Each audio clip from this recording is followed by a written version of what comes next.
ប្រាក់ខែ$500គេថាมันអាចមានគ្រួសារបានផងចុះទម្រាំ250ដូចខ្ញុំទៀតយ៉ាងណាទៅណោះ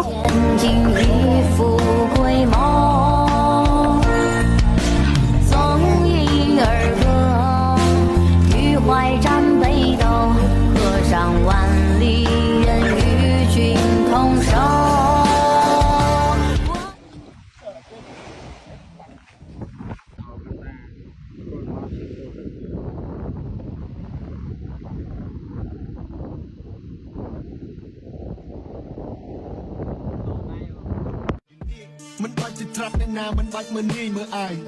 មិនដែលឆាយលុយអ្នកណាមិនដែលមានពាក្យស្ដាយចូលទៅណាក៏ចុះចូលទៅណាក៏គេស្រឡាញ់តែសំពះតាំងខ្លួនជាព្រះណាមកចាច់ទីពលជះរះនេះបងសង្ហាញ់គេថាខ្ញុំមានអ្នកពេលឃើញខ្ញុំរះមកគួយគេទុកកំផល់ទៅតាមខ្យល់កំផល់ទៅតាមលោក